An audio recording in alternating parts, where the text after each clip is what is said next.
নমস্কার বন্ধুরা, knowledge aspiration চ্যানেলে তোমাদের প্রত্যেককে স্বাগত।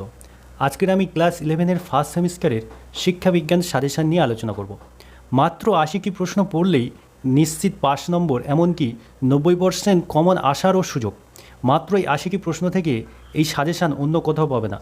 যদি তোমরা স্কিপ করে যাও তাহলে পরে ভিডিওটি খুঁজতে হবে। তো যে সমস্ত শিক্ষার্থী বন্ধুরা ক্লাস 11-এর ফার্স্ট সেমিস্টারে এখনও ভালো করে প্রস্তুতি নিতে পারোনি, ফোন নিশ্চিতভাবে একটি পাস নম্বর এবং একটি ভালো নম্বর তুলতে চাইছো, তাহলে ভিডিওটি আজকের তাদেরই জন্য। এবং যেসব শিক্ষার্থী বন্ধুদের প্রিপারেশান খুবই ভালো রয়েছে তাদেরকে বলবো এই ভিডিওটি দেখতে, কারণ এই ভিডিওটির যে সমস্ত প্রশ্ন নিয়ে সাজেশান করা হয়েছে প্রত্যেকটি অধ্যায়ের সবচেয়ে গুরুত্বপূর্ণ প্রশ্ন নিয়ে এই সাজেশানটি করা হয়েছে, যাতে খুব অল্প পড়ে ছাত্রছাত্রীরা পাস নম্বর এমনকি ভালো নম্বরও তুলতে পারে। তাই তোমাদের প্রস্তুতির মধ্যে এই প্রশ্নগুলি আছে কি না তোমরা দেখে নাও। তাহলে চলো শুরু করা যাক আজকের ভিডিও। তো তোমাদের প্রথম অধ্যায়, দ্বিতীয় অধ্যায়, তৃতীয়, চতুর্থ অধ্যায়, 4টে অধ্যায় থেকে প্রশ্ন সাজিয়ে নিয়েছি। মাত্র 80টি প্রশ্ন দেখে গেলে তোমরা কমন পাবে। তো প্রথম অধ্যায়ে কী কী প্রশ্ন আসতে পারে দেখো। প্রথম প্রশ্ন হচ্ছে যে এডু কেয়ার শব্দের অর্থ কী। দেখো, কেয়ার মানে কি? যত্ন করা, পরিচর্যা করা, এটা আমরা জানি। উত্তর এখানে দেওয়া আছে, দেখো পরিচর্যা করা। এখানে বানান ভুল আছে, একটু ঠিক করতে হবে। পরিচর্যা অন্তের জয়রেপ আকার, এখানে টাইপিং মিস্টেক হয়ে গেছে। তারপরে দেখো এগু শেয়ার কথার অর্থ কী, আমাদের প্রথম অধ্যায় রয়েছে। এগু শেয়ার কথার অর্থ হচ্ছে নির্দেশ দান। তারপরে দেখো এগু ক্যাকাম কথার অর্থ কী। তো এগু ক্যাকাম কথার অর্থ হচ্ছে শিক্ষা দান করা। তারপরে প্রশ্ন 4 নম্বর হচ্ছে বিবেকানন্দের মতে শিক্ষা কী। বিবেকানন্দের মতে শিক্ষা হচ্ছে অন্তর্নিহিত শিক্ষা, কারণ বিবেকানন্দ বলেছে শিক্ষা মানুষের অন্তরের মধ্যে রয়েছে, তাকে জাগ্রত করতে হবে। তো 5 নম্বরে দেখো শিক্ষা হলো অন্তর্নিহিত সত্তার পরিপূর্ণ বিকাশ। এটা হাল হয়ে গেছে, এভাবে হলো, ঠিক আছে। বানানগুলো টাইপিংয়ের জন্য মিস্টেক হয়ে গেছে, তোমরা ভিডিওকে দেখলে অবশ্যই বুঝতে পারবে যেখানে যেখানে ভুল বানান আছে সেখানে কারেকশান করা হবে। তাহলে দেখো অপশান বি হবে সঠিক উত্তর, কারণ অন্তর্নিহিত বলেছে যখন, তখন স্বামী বিবেকানন্দ। আধুনিক শিক্ষার জনক কাকে বলা হয়? রুশো। এমিল গ্রন্থের রচিতা কে? এমিল গ্রন্থের রচিতা রুশো। শিক্ষা হলো অভিজ্ঞতার পুনর্গঠন, কে বলেছে? জন ডিউ বলেছে। তাহলে শিক্ষা হলো, এটা হলো হবে, হাল হয়ে গেছে। তারপরে প্রশ্ন চলে যাও 9 দাগে, শিশুর দেহ মন আত্মার পরিপূর্ণ বিকাশের প্রক্রিয়ায় হলো শিক্ষা। উক্তি কি কার? উক্তি কি হচ্ছে গান্ধীজির। তারপর 10 নম্বর দেখো শিক্ষা হলো ত্রিমেরু বিশিষ্ট প্রক্রিয়া। 3টি মেরু কী কী? 3টি মেরু হচ্ছে শিক্ষার্থী, শিক্ষক এবং পাঠ্যক্রম। তারপরে 11 দেখো সংকীর্ণ অর্থের শিক্ষা কী। সংকীর্ণ অর্থের শিক্ষা হচ্ছে তাত্ত্বিক জ্ঞান আহরণ করা।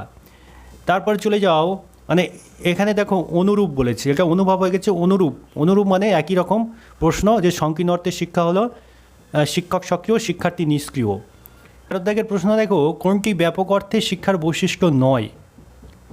তাহলে ব্যাপক অর্থে শিক্ষার বৈশিষ্ট্য নয়, এখানে হবে অপশান ডি। অপশান সি এখানে ভুল দেওয়া আছে, বলছে শুধু শিক্ষকের সক্রিয় প্রক্রিয়া, এখানে শুধুমাত্র শিক্ষক সক্রিয় থাকছে, তাহলে এটা ব্যাপক অর্থে শিক্ষার বৈশিষ্ট্য নয়।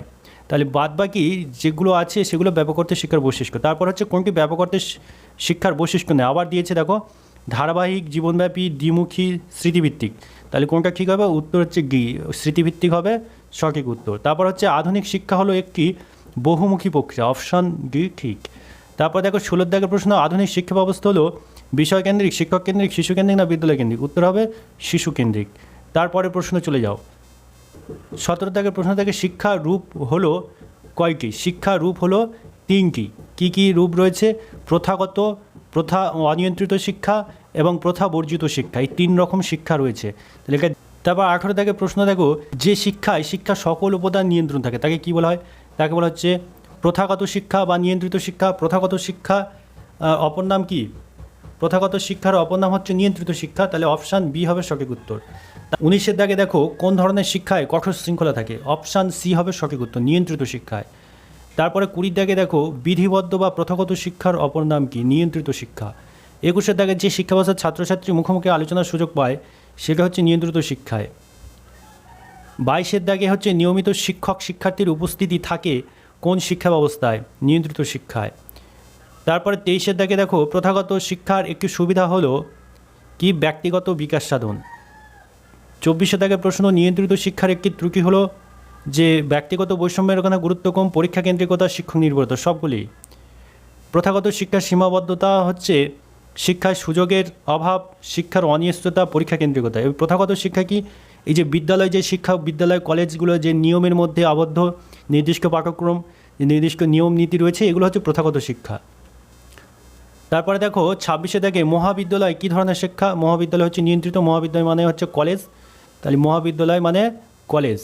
তারপর চলে যাও 27-এ দেখে প্রশ্ন, নিয়ন্ত্রিত শিক্ষার বিকল্প ব্যবস্থা হলো। যে অনিয়ন্ত্রিত শিক্ষা, প্রথাগত শিক্ষা পূর্বের দুটি কোনোটিই নয়, মানে এ এবং বি এই দুটোই হচ্ছে সঠিক উত্তর, অনিয়ন্ত্রিত এবং প্রথাগত। 28-এর দাগে প্রশ্ন হচ্ছে প্রাথমিক স্তরের শিক্ষা হলো সাধারণ ধর্মী। 29-এর দাগে প্রশ্ন হচ্ছে সমাজ জীবনে বেড়ে ওঠার সঙ্গে সঙ্গে যা কিছু শেখা যায় তাই হলো অনিয়ন্ত্রিত শিক্ষা। অর্থাৎ অনিয়ন্ত্রিত শিক্ষা পরিবার, ধর্মীয় প্রতিষ্ঠান, সমাজ থেকে যে শিক্ষা অর্জন করি, যার কোনো নির্দিষ্ট ডিগ্রি নেই বা নির্দিষ্ট প্রতিষ্ঠানে, সেটা হচ্ছে অনিয়ন্ত্রিত শিক্ষা। জীবনব্যাপী শিক্ষা বলা হয় অনিয়ন্ত্রিত শিক্ষাকে, কারণ আমরা সারা জীবন তো আর স্কুল বা কলেজে কাটাই না, আমাদের জন্ম থেকে মৃত্যু পর্যন্ত আমরা সমাজ জীবনে, পরিবার জীবনে বা ধর্মীয় জীবনে আমরা যে সময় কাটা হচ্ছে সারা জীবনব্যাপী শিক্ষা, এটা পাই কোন শিক্ষা থেকে? অনিয়ন্ত্রিত শিক্ষা থেকে। 31 নম্বর প্রশ্ন দেখো অনিয়ন্ত্রিত শিক্ষার প্রাতিষ্ঠানিক মাধ্যম পরিবার। তারপরে দেখো 32-এ দেখে পরিবার কী ধরনের শিক্ষামূলক প্রতিষ্ঠান? পরিবার অনিয়ন্ত্রিত। তারপরে চলে যাও 33-এর দাগে প্রশ্ন, পরিবার হলো আদিমতম সামাজিক প্রতিষ্ঠান যার থেকে অন্যান্য প্রতিষ্ঠানের উৎপত্তি কে বলেছে? ব্যালাক বলেছে। তো এই লাইনটা একটু ভুল আছে, তোমাদের ঠিক করতে হবে। একজন মা 100 জন শিক্ষকের সমান, কথাটি কি? একজন মা 100 জন শিক্ষকের সমান, একথা কে বলেছেন? জর্জ হারবার্গ বলেছে। তারপরে দেখো কোন শিক্ষা ব্যবস্থায় নির্দিষ্ট পাঠ্যক্রম থাকে না? অনিয়ন্ত্রিত শিক্ষা ব্যবস্থা। তারপর দেখো শংসাপত্র প্রদানের ব্যবস্থা থাকে না অনিয়ন্ত্রিত শিক্ষা ব্যবস্থায়, 36। তারপর 37 দেখো অনিয়ন্ত্রিত শিক্ষার প্রধান 4টি উপাদান কি? শিক্ষক, পাঠ্যক্রম, শিক্ষালয়। 38-এ দেখে কোন শিক্ষা ব্যবস্থা নির্দিষ্ট পাঠ্যক্রম থাকে না? সেটা তো অনিয়ন্ত্রিত শিক্ষা ব্যবস্থা। শংসাপত্র অনিয়ন্ত্রিত শিক্ষা ব্যবস্থায় থাকে না। এখানেও 41, 42 ইকো ক্লাব হচ্ছে একটি পরিবেশ বিষয়ক সংস্থা। তারপরের প্রশ্ন চলে যাও 43, জ্ঞানবাণী শিক্ষা সংক্রান্ত কর্মসূচি কোত্থেকে সম্প্রচার করা হয়? রেডিও থেকে। জাতীয় মুক্ত বিশ্ববিদ্যালয় কোথায় প্রতিষ্ঠিত, কবে কোথায় প্রতিষ্ঠিত হয়? বলছে 1979 সালে নতুন দিল্লিতে, নিউ দিল্লিতে। পশ্চিমবঙ্গের প্রথম মুক্ত বিশ্ববিদ্যালয় রবীন্দ্র মুক্ত বিশ্ববিদ্যালয়। ইন্দিরা গান্ধী জাতীয় মুক্ত বিশ্ববিদ্যালয় কত সালে ভারতে প্রতিষ্ঠিত হয়েছিল? 1985 সালে। 46 দাগে প্রশ্ন দেখো ইন্দিরা গান্ধী জাতীয় মুক্ত বিশ্ববিদ্যালয় কত সালে ভারতে প্রতিষ্ঠিত হয়? 1985 সালে।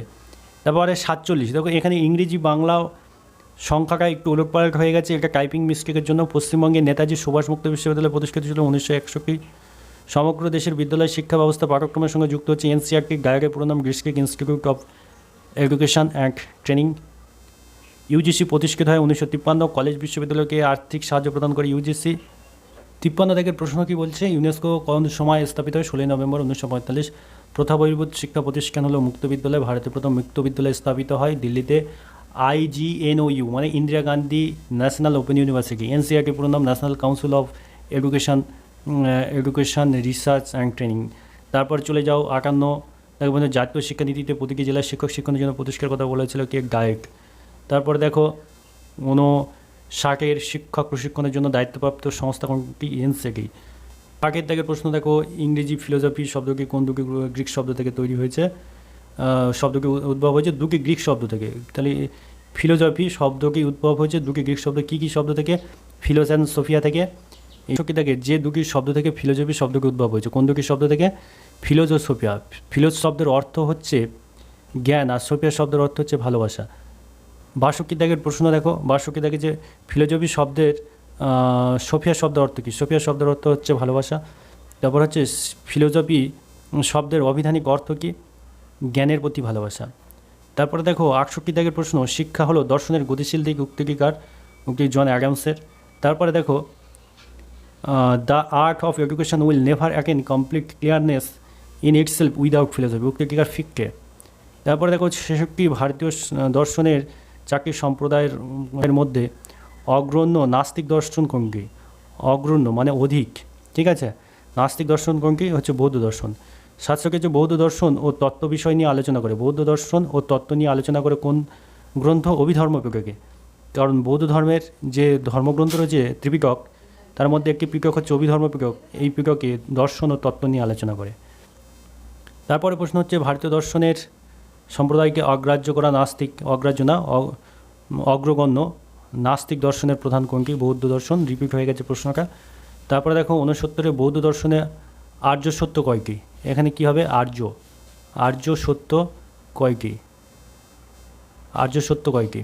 তো আর্য সত্য চারটি আছে। 70 দেখো একজন ভাববাদী দার্শনিক হলেন হেগেল, কান্ট, বার্কলে। 71 দেখো সমাজ শিশুকে কুলুষিত করে। সমাজ শিশুকে কুলুষিত করে কোন দর্শনের বক্তব্য? প্রকৃতিবাদের বক্তব্য। তারপর 72 দেখো প্রকৃতিবাদের জনক কে? রুশো। প্রজেক্ট পদ্ধতি সমর্থন করে কোন দর্শন? প্রজেক্ট পদ্ধতি বা প্রকল্প পদ্ধতি প্রয়োগবাদী দর্শন। তারপরে প্রশ্ন দেখো 74 থেকে সমাজবিজ্ঞানের জনক হচ্ছে আগস্ট মত। শিক্ষামূলক সমাজবিজ্ঞানের সূচনা করেছিল। এখানে শিক্ষা সমাজবিজ্ঞান, এখানে শিক্ষাটা হবে না, শিক্ষা সমাজবিজ্ঞানের সূচনা করেছিলেন এমিল ডুরখেইম। শিক্ষামূলক সমাজবিজ্ঞানের জনক কাকে বলে? জর্জ পেইনিকে। তারপর দেখো শিক্ষা সমাজবিজ্ঞান হলো সমাজতত্ত্বের একটি প্রয়োগমূলক শাখা। এখানে শিক্ষাটা হবে না, শিক্ষা হবে। তারপরে 78 দেখো শিক্ষামূলক সমাজবিজ্ঞান শিক্ষার কোন দিককে নিয়ে আলোচনা করে? সমাজ নিয়ে আলোচনা করে। তারপর দেখো 79 দাগে শিক্ষামূলক সমাজবিজ্ঞান ব্যক্তি ও সমাজের মধ্যে একটি অবিচ্ছেদ্য সম্পর্ক রয়েছে তা বুঝতে সাহায্য করে। শিক্ষামূলক সমাজবিজ্ঞান ব্যক্তি সমাজের মধ্যে যে সম্পর্ক আছে তা বুঝতে সাহায্য করে। কে বলেছে? ব্রাউন বলেছে। কোন সমাজবিজ্ঞানী প্রথম মরেস এবং ফলকোয়েস কথা দুটি ব্যবহার করে? William Graham সামনার। তারপরে প্রাথমিক গোষ্ঠীর সবচেয়ে গুরুত্বপূর্ণ বৈশিষ্ট্য কী? উপরের সবগুলি। সংস্কৃতি বাংলাটা ইংরেজির প্রতিশব্দ কী? কালচার। এই ইংরেজি শব্দটি ল্যাটিন শব্দ কলের থেকে এসেছে। অবস্তুগত উপাদান, অবস্তুগত সাংস্কৃতিক উপাদান অর্থাৎ বস্তু নয়। প্রথম অপশান এতে বলছে ধান কাটার মেশিন, বিদ হচ্ছে কলের নাঙল, সিতে হচ্ছে জ্ঞান বিজ্ঞান, ডিতে হচ্ছে শাড়ি। তাহলে কোনটা সঠিক হবে? যে অবস্তুগত কে, এটা হচ্ছে জ্ঞান বিজ্ঞান। জ্ঞান কোনো বস্তু নয়, ঠিক আছে। অনুরূপ প্রশ্ন, কোনটি অবস্তুগত সংস্কৃতির উদাহরণ নয়? অবস্তুগত নয় আর কি, যেমন সঙ্গীত, নাটক, ঘর বাড়ি, শিল্প দর্শন। তাহলে অবস্তুগত নয় কোনটা? তাহলে ঘর বাড়ি, অপশান সি হবে এখানে সঠিক উত্তর।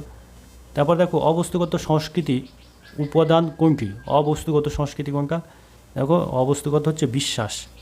তাহলে এই 84 দাগের প্রশ্ন প্রথম হচ্ছে জ্ঞান বিজ্ঞান, তারপর ঘর বাড়ি, তারপর বিশ্বাস। তো এই ছিল আজকের তোমাদের ক্লাস 11-এর ফার্স্ট সেমিস্টারের এডুকেশন সাজেশান। তাদের ক্লাস 11-এর এডুকেশন সাবজেক্টের অনুশীলন প্রশ্ন উত্তরগুলোর সমাধান চায় তারা কমেন্টে জানাবে। তাহলে এই পর্যন্ত, দেখা হচ্ছে পরবর্তী ভিডিওতে। চ্যানেলটিকে সাবস্ক্রাইব করে রাখবে যাতে প্রত্যেকটি ভিডিও তোমাদের কাছে পৌঁছে যায়।